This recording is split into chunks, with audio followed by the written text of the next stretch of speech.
तो लो आ गया मैं फिर से एक नई कहानी लेके। हर बार की तरह इस बार भी अपने गुरु और शिष्य कहीं जा रहे होते हैं, लेकिन इस बार शिष्य बड़ा उदास होता है। अब शिष्य के उदास होने पे गुरु ने उससे उसकी उदासी का कारण पूछा। पहले तो शिष्य ने कुछ ज़्यादा ध्यान नहीं दिया, लेकिन फिर सोचा अंततः गुरु जी हैं, बता ही देते हैं। अब शिष्य ने बताया कि बहुत दिनों से मैं परेशान चल रहा हूँ, आखिर मुझे समझ नहीं आती कि कब तक मैं इन मुसीबतों से लड़ता रहूँगा, आखिर ये मुसीबतें मेरा कभी साथ क्यों नहीं छोड़ती। अब गुरु ने उसका प्रश्न सुन लिया और फिर समझ गया कि अब इसको एक उत्तर देना है, इसको समझाना है कि ये गलत तरीके से सोच रहा है। लेकिन गुरु बिना कोई उत्तर दिए चलता रहता है। तभी थोड़ी देर बाद चलते चलते बारिश शुरू हो जाती है।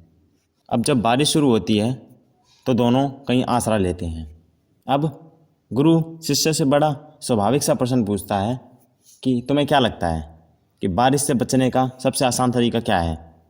अब शिष्य ने सोचा आखिर ये गुरु को क्या हो गया है, इतने आसान क्वेश्चन क्यों पूछ रहा है, ये तो सबको पता है कि अगर बारिश से बचना है तो कहीं आसरा ढूंढो। और शिष्य उत्तर दे देता है कि सीधी सी बात है, कहीं आसरा ढूंढना चाहिए। अब गुरु उसको समझाता है यही हाल मुसीबतों के साथ है, यही हाल बाकी डिस्ट्रैक्शंस के साथ है। जब जब तुम्हारी ज़िंदगी में मुसीबतें आएँ या फिर डिस्ट्रैक्शन आए तो कभी भी उनसे लड़ो मत, क्योंकि ये तो सिंपल सी बात है, हमेशा डिस्ट्रैक्शन या मुसीबतें हमेशा आसपास रहेंगी, उनको तुम ख़त्म नहीं कर सकते। लेकिन तुम्हें करना क्या है, तुम्हें खुद के लिए एक आसरा ढूंढना है। तुम्हें डिस्ट्रैक्शन से बच के रहना जितना हो सके, क्योंकि डिस्ट्रैक्शन हर जगह है और यही तुम्हें उदास करती हैं।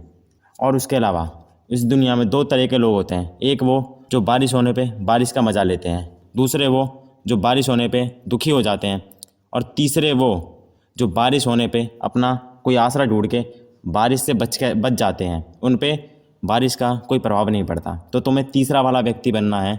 दुनिया में जो कुछ भी हो रहा है, ना तो तुम्हें उसमें सुख ढूंढना है, ना तुम्हें दुख ढूंढना है। इसलिए तुम्हें हर बार जब भी डिस्ट्रैक्शन आए, या तो अपने काम में मज़ा ढूंढो या फिर अपने लिए कहीं आसरा ढूंढो, लेकिन कभी भी इनमें पड़ो मत, क्योंकि यही है जो तुम्हें दुखी कर रही हैं। और अंत में शिष्य गुरु की बात समझ गया और फिर खुशी खुशी चलने लगा, क्योंकि अब वो समझ गया कि वो मुसीबतों को कभी ख़त्म नहीं कर सकता, उसे बस अपने आप को मुसीबतों से दूर करना है।